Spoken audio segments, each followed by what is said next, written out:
실은 개인적으로 이 누가복음 19장 말씀을 이렇게 들여다봐요. 들여다보면서 언제나 제 마음속에 하나님께 이제 계속적으로 질문하기도 하고, 그러면 이 성경 본문을 통해서 하나님께서 또 들려주시는 그 메시지들이 있어요.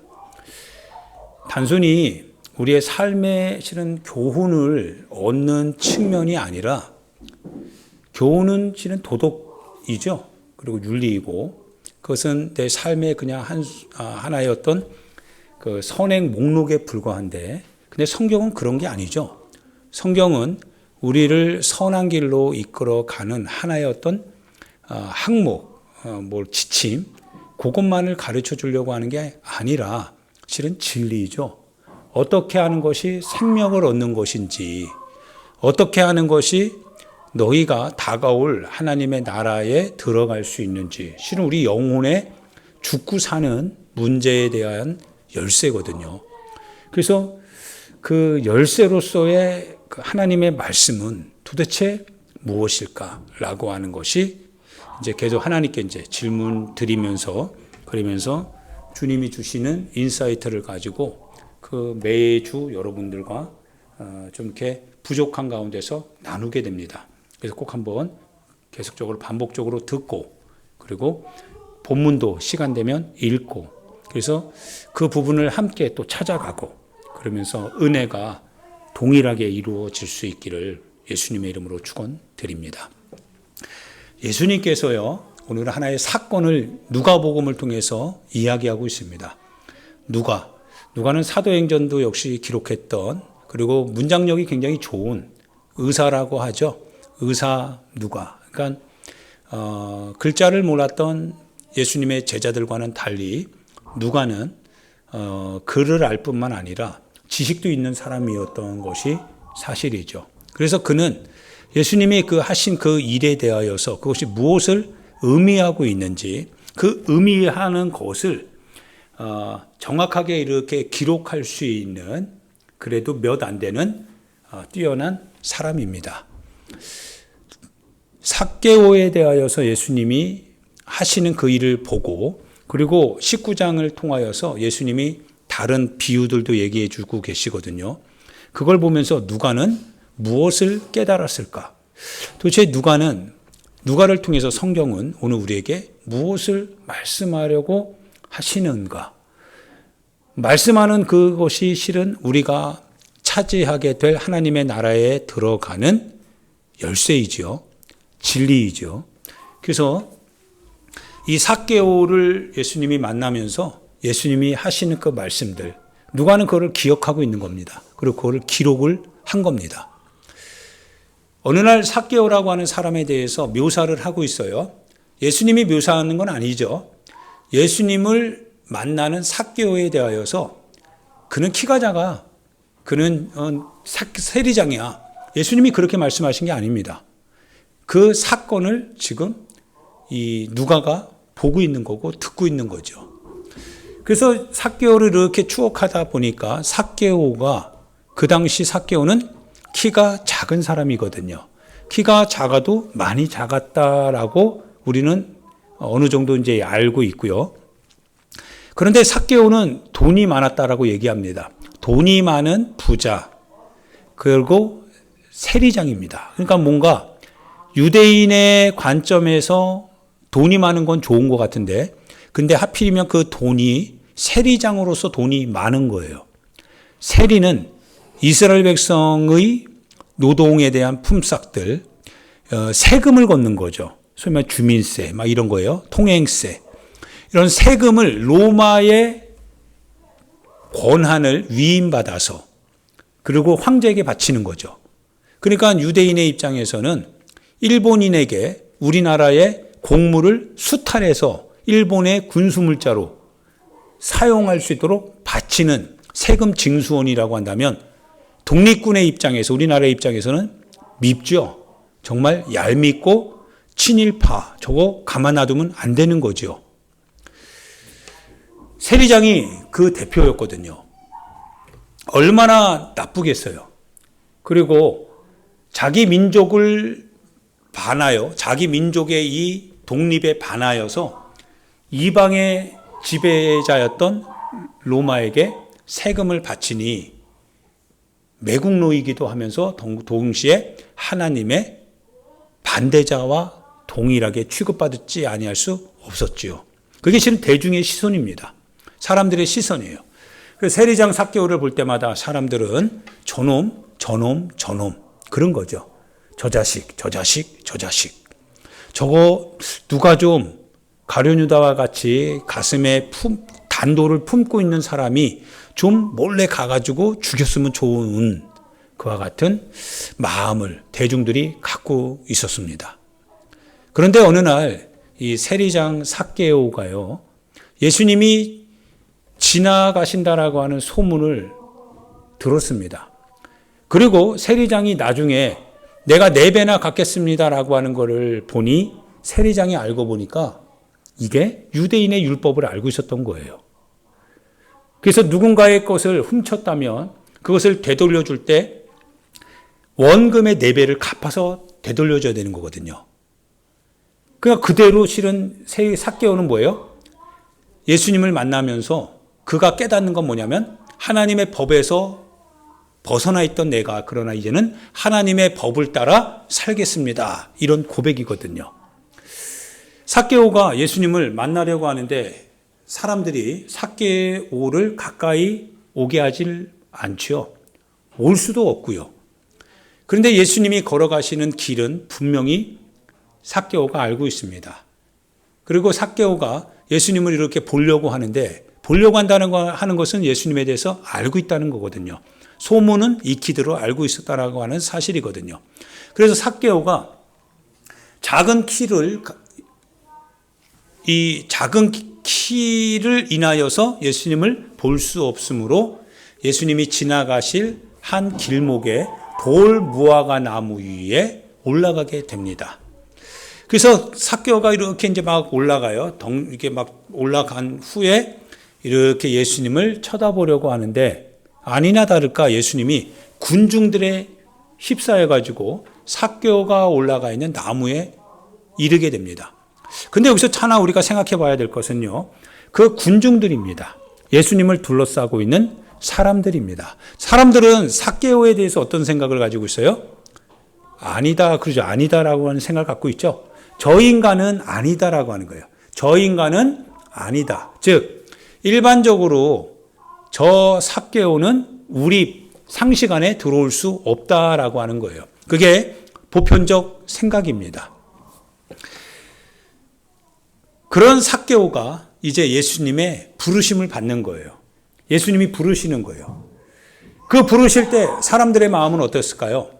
쟤는 안 되는데, 저 사람은 안 되는데, 저 사람은 절대 받아들일 수 없는데, 다른 사람은 몰라도 저 사람은 절대 예수님으로부터 구원이라고 하는 메시지가 나오잖아요. 그 메시지의 대상이 될 수는 절대 저 사람은 안 되는데, 그게 예수님을 둘러싸고 있는 사람들의 일반적인 생각이죠.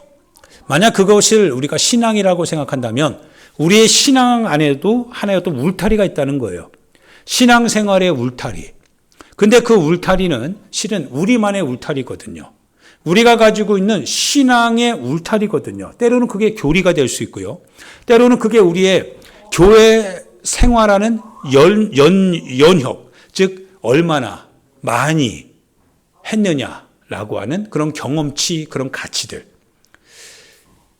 실은 그런 울타리를 통하여서 우리는 신앙인이냐 신앙인이 아니냐라고 판단을 할 수도 있는 거거든요. 그렇습니다. 삭개오는 우리의 신앙의 영역 안에 들어올 수 없는 사람인 거죠. 우리가 이렇게 봤을 때도 저 사람은 신앙생활을 하기는 하는 것 같은데 구원받기에는 조금 좀 미치지 못할 것 같다라고 하는 그러한 판단을 받는 사람입니다. 당연히 그럴 수밖에 없는 것은 세리장이잖아요. 나쁜 놈인 건 사실이잖아요.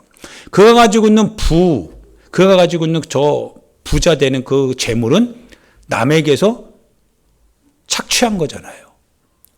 그래서 부를 이룬 거잖아요. 당연히 하나님의 나라 갈 수 없는 것도 사실이죠. 그게 고정된 지식이었습니다. 우리 안에도 이러한 신앙의 지식이 분명히 있을 수 있습니다.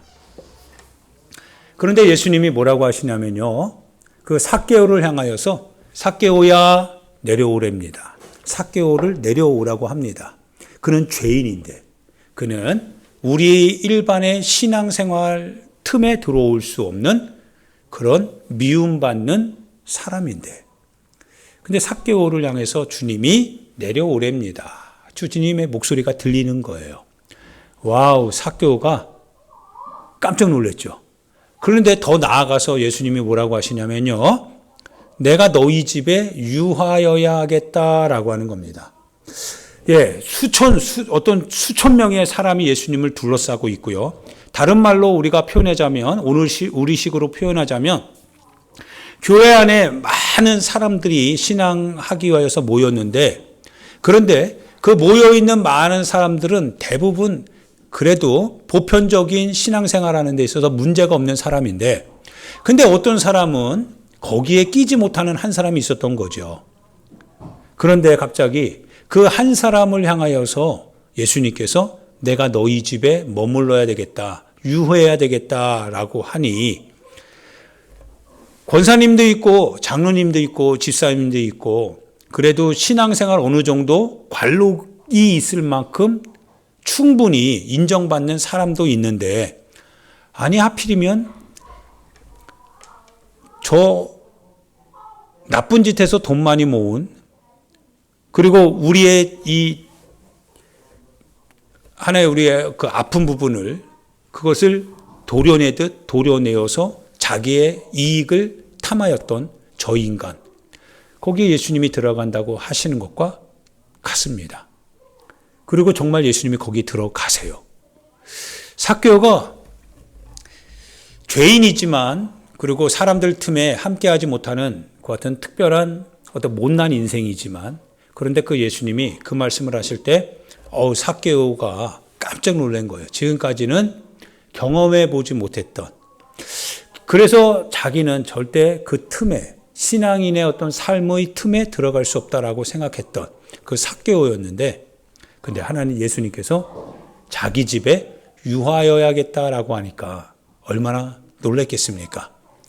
그러고 나서 그 예수님 앞에 고백을 하기 시작해요. 고백을 하는데 뭐라고 고백합니까? 예수님을 삭개오는 알잖아요. 그 예수님을 알고 있는 그 지식을 이제 믿음으로 고백하기 시작하는 겁니다. 예수님, 내가 이제부터 내 재산의 뭐예요? 내 재산의 절반을 가난한 사람들에게 나눠주겠습니다. 때로는 그 재산은 나쁜 재산일 수도 있었습니다. 그 재산은 정말 나쁜 행동을 통해서 모았던 재산도 분명히 사실입니다. 그런데 예수님을 만나는 순간요, 어떻든지 간에 그는 자기 재산에 대해서 그거를 반을 쪼개서 나눠주겠답니다.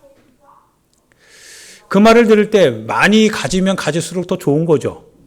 왜냐하면 그 절반은 많이 가진 만큼 나누게 될 수 있는 거니까요. 사람들은 깜짝 놀랐을 겁니다. 이제는 놀라는 건 사람들입니다. 왜냐하면 사람들은 가진 것을 반으로 나누라고 한다면 아마 그렇게 나누기가 쉽지 않았을 겁니다.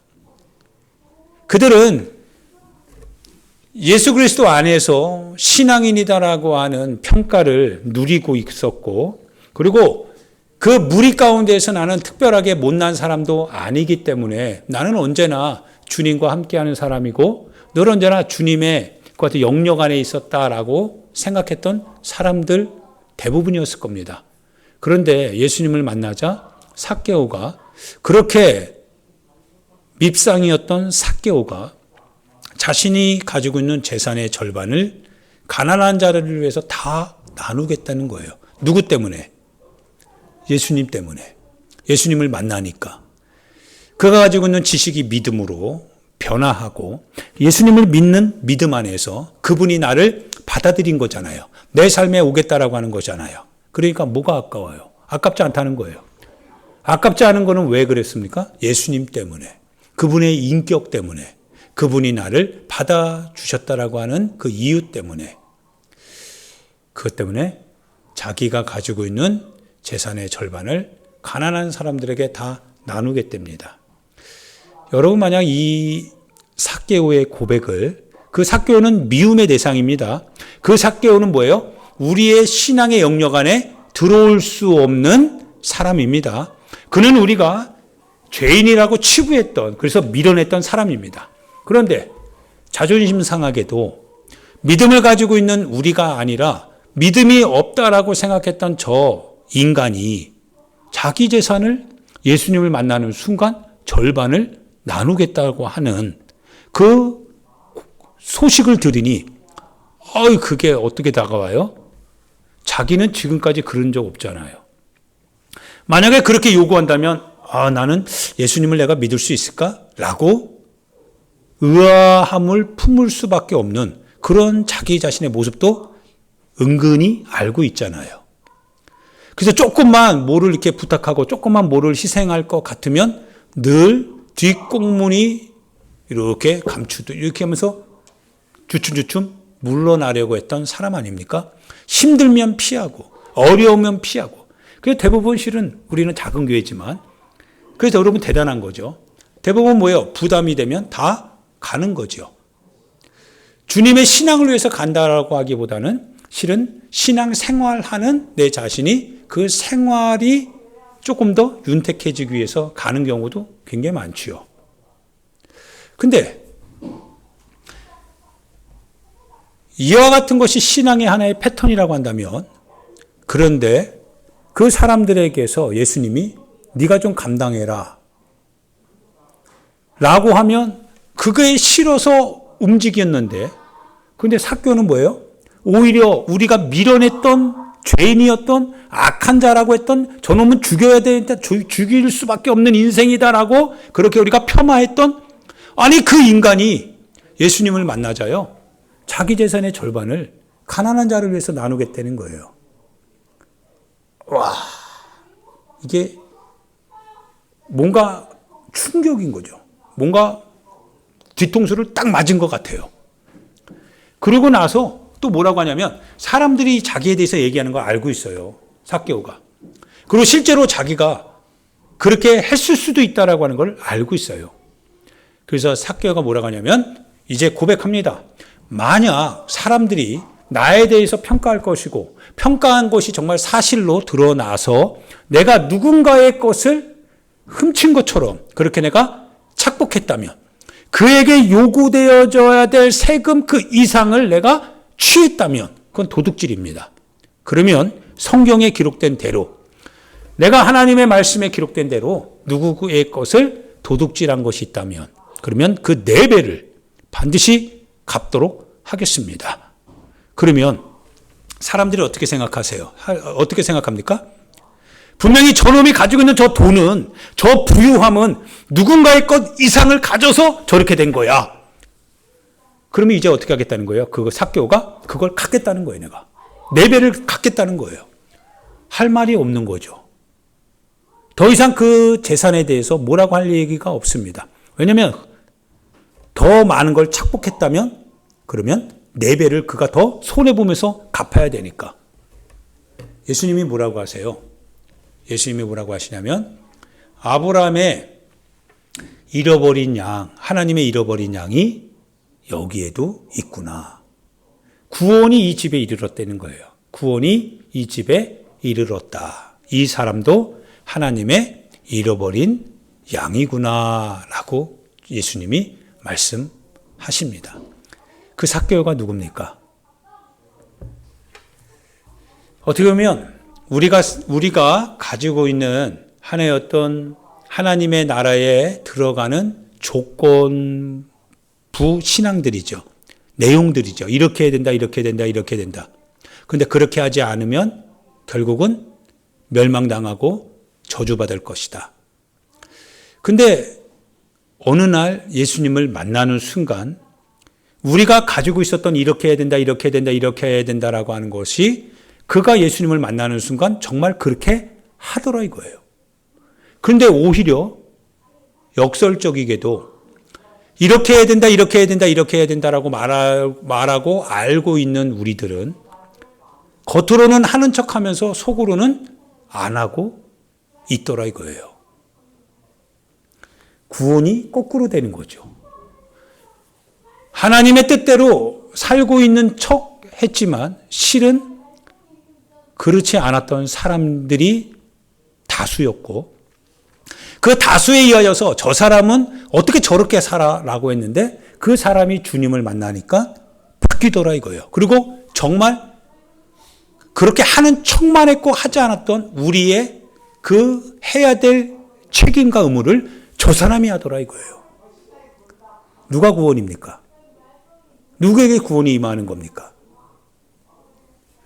사람들이요, 내가 주님을 믿으면 구원을 받는다라고 생각을 하는 거 맞습니다. 믿으면 구원을 받죠. 그런데 우리가 분명히 이제 알아야 되는 것은, 그리고 알고 있습니다. 내가 믿는다라고 할 때 그 믿음은 단지 생각으로 지식으로만 머무는 믿음이 아니라 내가 예수님을 믿습니다라고 하는 순간 예수님이 우리 가운데 말씀하셨던 모든 말씀들이 믿어지죠. 들려지기 시작한다는 거예요. 내가 안 믿으면 예수님이 뭐라고 해도 내가 안 믿습니다. 듣지도 않습니다. 그런데 어느 날 내가 예수님을 그리스도라고 믿기 시작하는 순간부터 그리스도이신 그 예수님이 나에게 뭐라고 말씀하시는가? 내 영혼의 귀가 듣기 시작하더라 이거예요. 들리기 시작합니다. 그러니까 들리기 시작하는 순간부터 어떻게 돼요? 내 영혼은 광야에 속하게 됩니다. 그래서 옛날에 안 믿었을 때는 애굽이었잖아요. 안 믿었을 때는 내 육신이 원하는 거 그거 가질 수 있고 취할 수 있고 할 수 있었는데 그런데 예수님의 말씀이 들리는 순간부터 내 속에서 여기는 왜 물도 없고 뭐도 없고 불편한 것만 가득하지? 내 영혼이 광야에 들어가기 시작하더라 이거예요. 육신의 소욕과 성령의 소욕이 내 안에서 갈등을 일으키더라 이거예요. 믿음이라고 하는 게 없을 때는 아무 일도 일어나지 않았는데 믿음이 내 안에 들어오는 순간부터 옛 세상이 내 안에서 막 요동치기 시작하는 거예요. 마치 발악하기 시작하는 거예요. 주인의 집을 내가 주인이었는데 그 집을 뺏기고 나서 보니까 다시 차지하고자 발버둥 치는 거와 똑같습니다. 그 집은 내 집인데 너는 내 건데 네가 예수님을 믿고 나서부터 이제 나를 밀어냈다는 거예요. 근데 자기는 쫓겨나고 싶지 않다는 거예요. 난 안 나갈 거야. 난 여전히 너를 내 집으로 삼고 있다는 거예요. 이게 귀신의 역사죠. 육신의 소욕을 이용해서 계속적으로 내가 하나님의 사람이 되었다라고 하는 것 사실에 대하여서 우리를 양보하지 않고자 육신의 소욕을 계속 자극해가는 믿음은 이런 역사를 일으킨다는 거예요. 내가 믿음을 가지고는 순간 예수님의 목소리가 들리기 시작한다는 거예요. 그래서 그 말씀을 들을 때 지난주 우리가 설교 들었던 바와 같이 사단이 계속 뭐예요? 맴돌고 있다는 얘기를 한 거예요. 이놈은 계속 우리가 예수님을 그리스도라고 고백하는 순간 그분의 말씀이 예수 그리스도는 말씀이시니까 들리기 시작하면 내가 거기에 대해서 내 육신의 소욕이 그것을 뭐예요? 계속 밀어내는 작업을 한다는 거예요. 근데 좋은 땅일 경우는 어떤 일이 벌어져요? 그 말씀을 내가 그대로 받아들이고 그 대가 지불은 뭐냐면 참고 기다린다는 거예요. 받아들인 채로. 그래서 열매를 맺는다라고 하는 건 사실입니다. 그런데 길가는 뭡니까? 냉혹한 자기 육신의 이 소리를 영적 소리에 대하여서 밀어내기 시작한다는 거예요. 냉혹하게 주의 말씀을 밀어내고 내 육신의 소욕을 여전히 고집한다는 거예요. 그러니까 사단이 결국 어떻게 돼요? 우리 머리 위에서 내가 들은 말씀들을 다 쪼아먹는다는 거죠.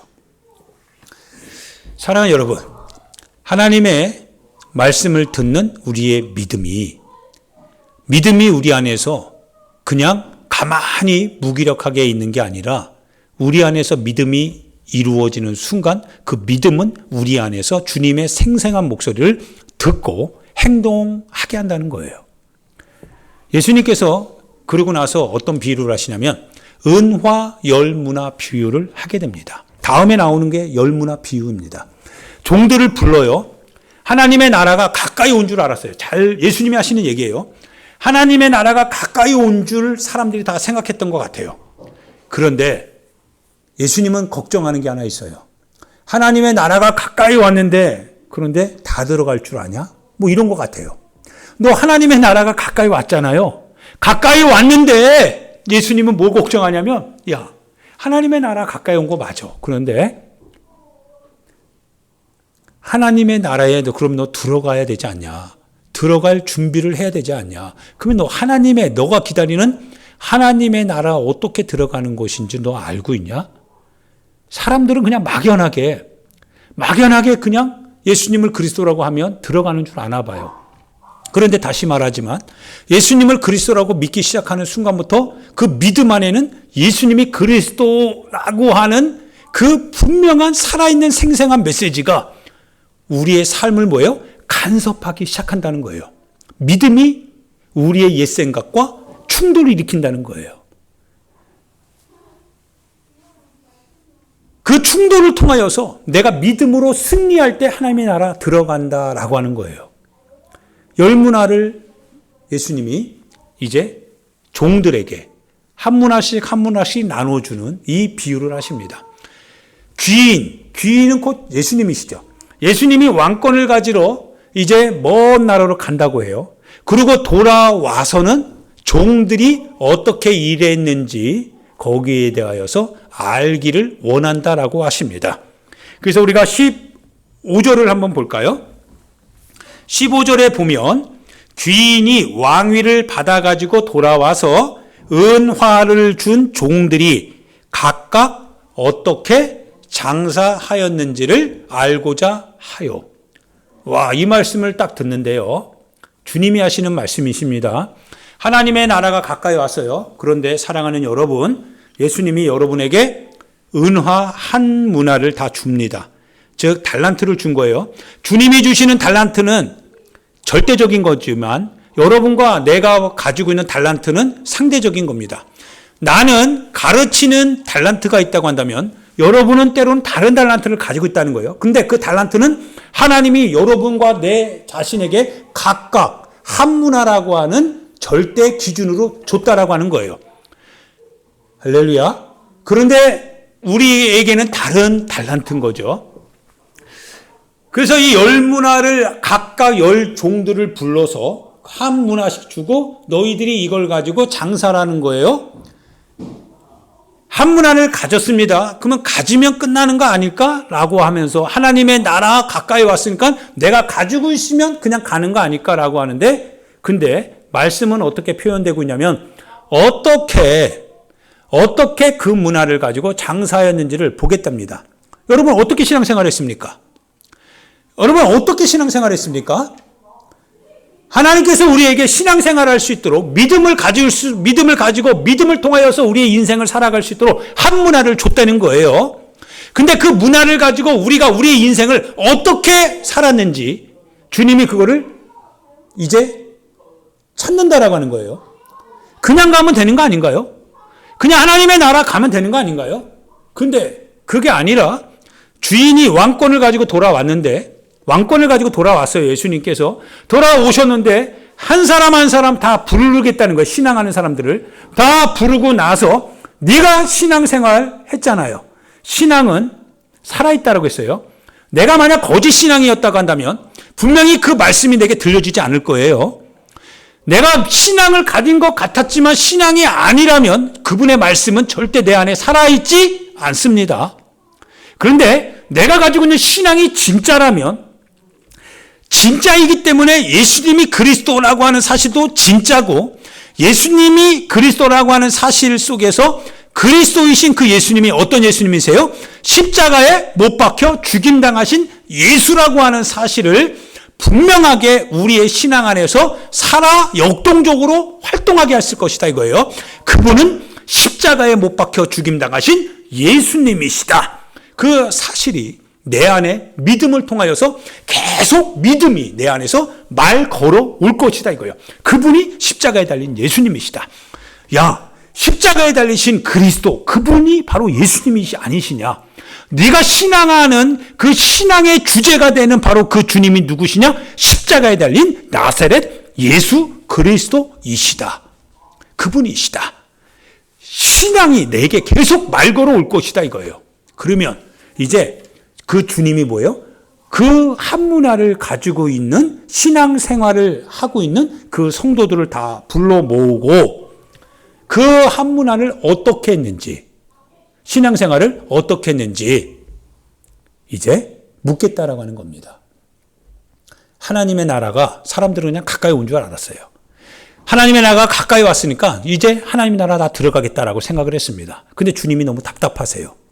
답답한 이유는 뭐냐면 한 문화를 가지고 어떻게 장사했는지 하나님은 그걸 본다라고 하는 건데, 근데 사람들은 전혀 그걸 몰라. 그냥 막연하게 아무 생각 없이 그냥 믿으면 구원이지 라고 하는 생각 속에서 그냥 자기 인생을 산 거예요. 그런데 다시금 말하지만 믿으면 살지라고 하는 그 믿음은 어떤 믿음이냐면 내 속에서 살아 움직이는 믿음이라는 거예요. 다른 믿음이 아니라 내 속에서 하나님의 말씀을 듣게 하는 믿음이고, 들은 그 말씀을 내 삶에서 적용하게 하는 믿음이고, 그 믿음을 통하여서 참고 인내하여 반드시 결실하게 하는 믿음이고, 그 믿음은 바로 예수님, 십자가에 달리신 예수님이 우리의 그리스도가 되신다라고 하는 그 믿음이다 이거예요. 그래서 그 믿음을 단순히 내가 믿으면 구원을 받는다. 그래서 그 구원을 받는 그 믿음은 내 삶에서 나타나지 아니할 수 없다라고 하는 사실입니다. 할렐루야. 이해가 되죠? 믿음입니다. 그런데 여러분, 이제 예수님께서 어떠한 사건을 우리에게 알려주냐면 누가가 보여주는 사건입니다. 예수님께서 성전을 보고 우시죠? 예수님이 우시는 장면이 성경에는 2번 나와요. 하나는 나사로를 보고 울지요. 나사로 때문에 우는 게 아니라 나사로의 죽음이라고 하는 사건 앞에서 사람들이 울거든요. 죽음은 끝인 줄 알거든요. 근데 그 죽음 앞에 죽음을 이기시는 누가 계세요?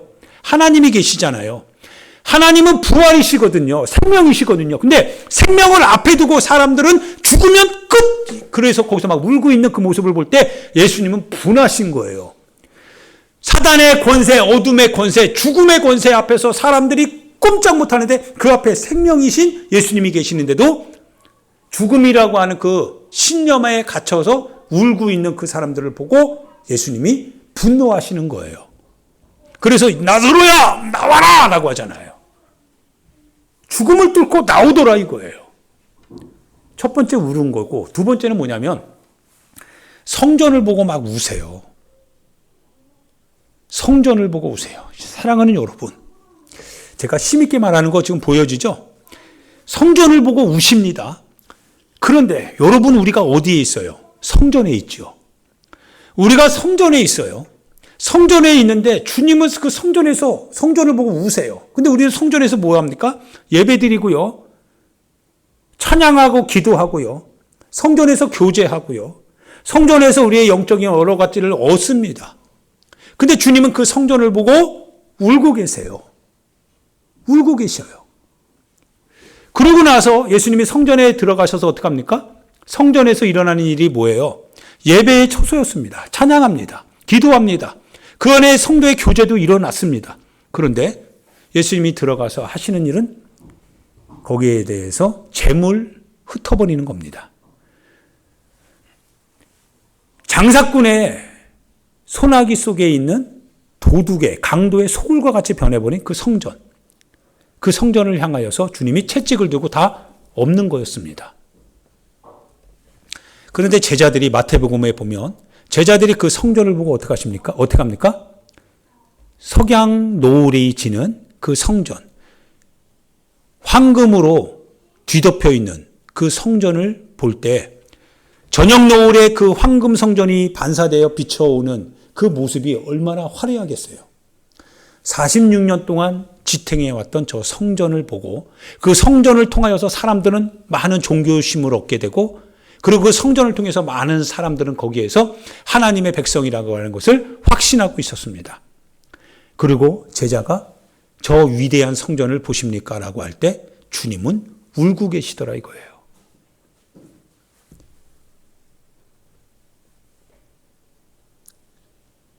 그 말씀을 생각해 볼 때 삭개오가 생각나는 거고요. 이 어떻게 장사하였는가를 질문하러 오시는 그 예수님의 질문이 생각납니다. 행여나 내가 그냥 성전주의가 되는 거 아닐까? 그냥 내가 성전, 즉 성전 안에서 내가 그냥 종교적인 의식을 갖추고 단지 그것만 하면 나 주님의 자녀가 되는 거 맞지 않을까? 단상에서 무엇을 얘기하는 게 중요한 게 아니고요. 그 단상에서 내가 듣는 그 하나님의 말씀이 무엇인지가 중요한 게 아니고 그냥 단지 내가 말씀을 듣는 자리에 있다라고 하는 것으로 만족하는 거.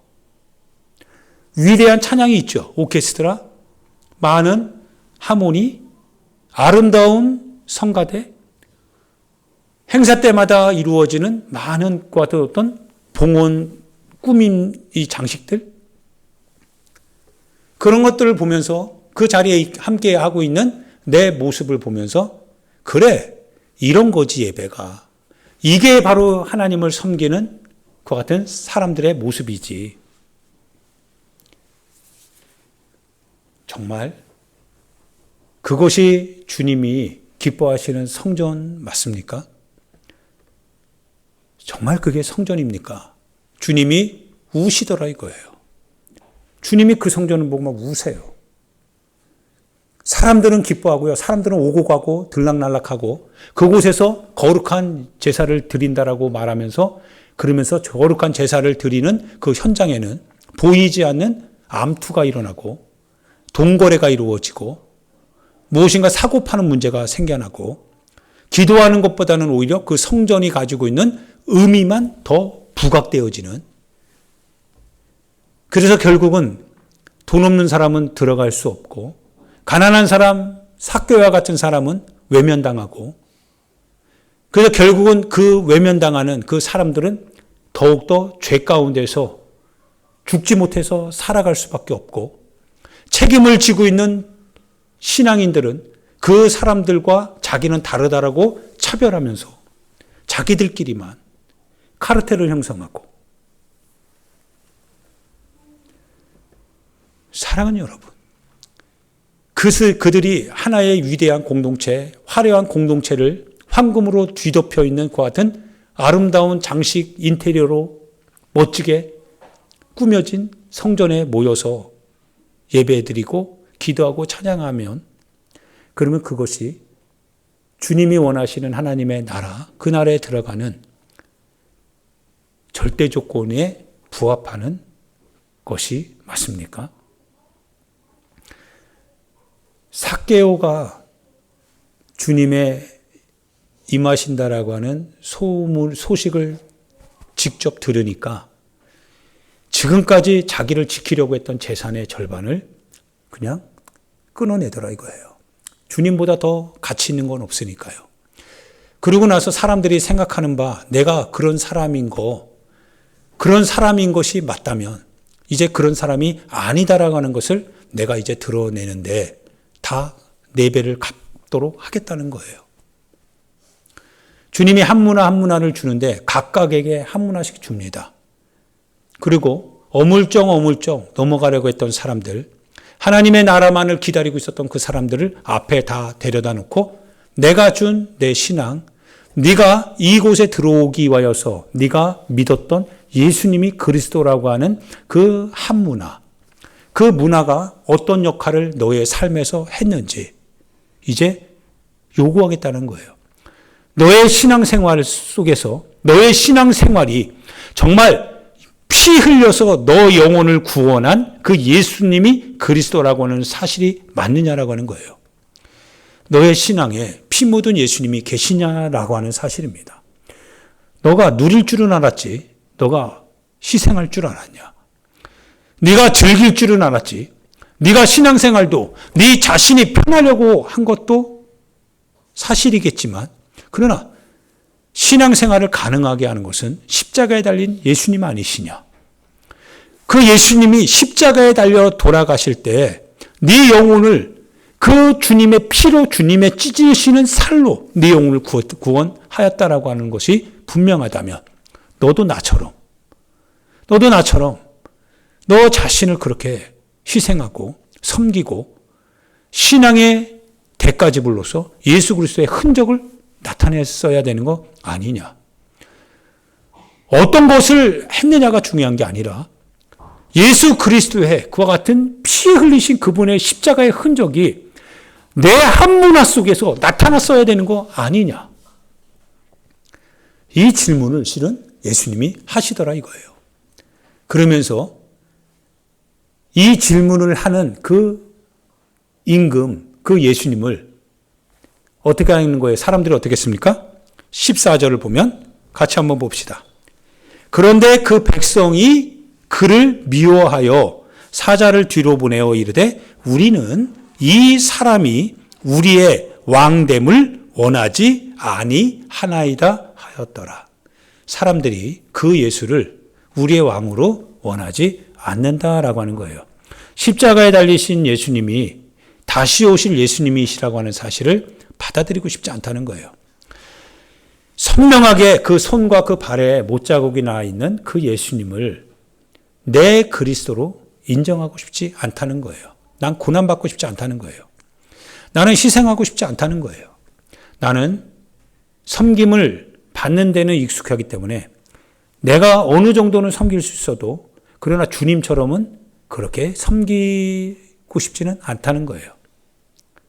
그렇다고 해서 내가 믿음 생활 안 하겠다는 거 아닙니다. 나는 교회 다니고 나는 저 황금빛에 반짝반짝 빛나는 저 아름들이 저 성전 안에서 찬양 소리를 들으며 위대한 어떤 제복을 입은 성가대의 목소리를 들으며 나를 환영해주고 나를 섬겨주는 저 많은 봉사자들의 섬김을 받으며 많은 사람들에게서 내 사생활을 숨길 수 있고 내가 조금 못해도 내가 조금 주님의 말씀을 안 지켜도 그래도 덮어줄 수 있는 이 많은 공동체, 그래서 사랑이라고 하는 이름으로 구원이라고 하는 이름으로 교회만 나오면 돼.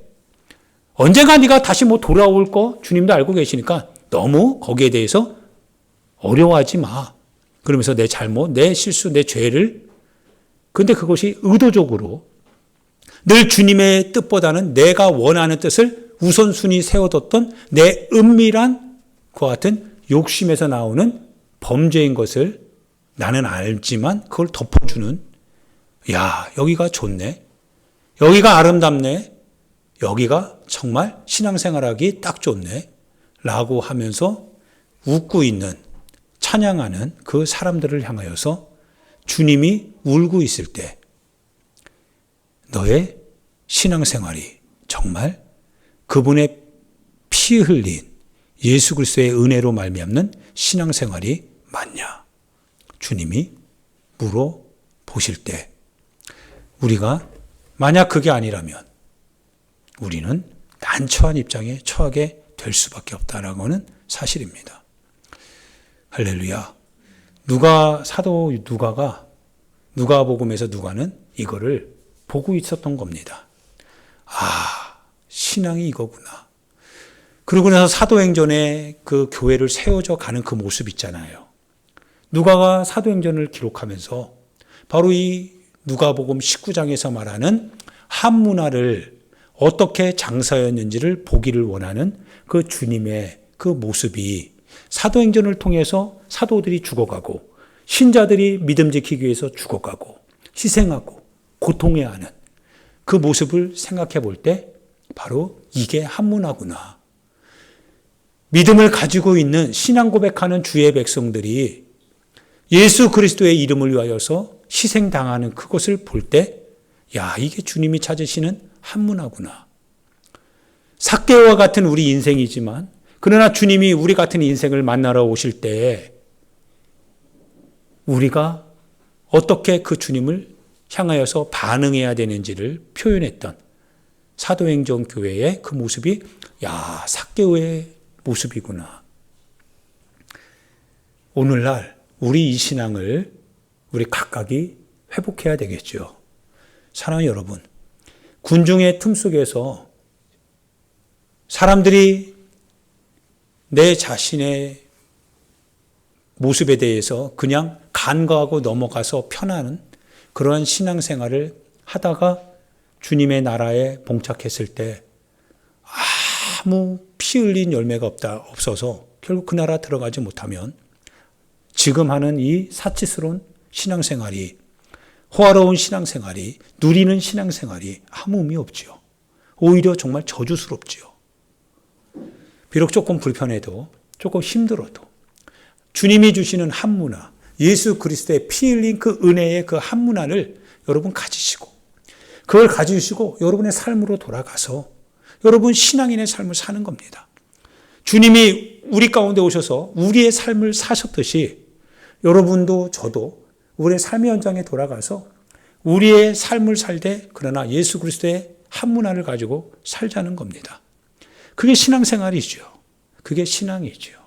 내 안에 믿음 안에서 외치는 나사렛 예수 그리스도의 생생한 목소리를 따르는 우리의 신앙이지요. 할렐루야. 화려한 성전이 좋습니까? 아니면 비록 고통당하시지만 저 십자가에 달려 죽임당하는 그 주님의 몸으로 세우는 그 성전이 좋습니까? 우리는 성전을 선택해야만 되겠지요. 같이 이 시간 우리 하나님 앞에 기도합시다. 사랑하는 우리 소나무교회 성도 여러분, 하나님의 나라가 가까이 왔습니다. 하나님의 나라가 가까이 왔기 때문에 여러분과 제가 더욱더 하나님의 나라에 들어가기 위하여서 여러분에게 있는 한 문화 있잖아요.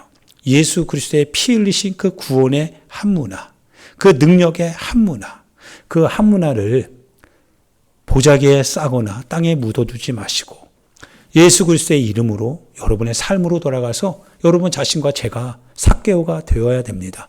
삭개오처럼 살아갑시다. 주님의 인격을 가지고 있는 자로서 삭개오의 그 신앙 고백을 가지고 우리의 삶의 현장에서 그렇게 주님의 피 흘리시는 그 흔적을 드러내면서 살아갑시다. 이 시간 우리 같이 주여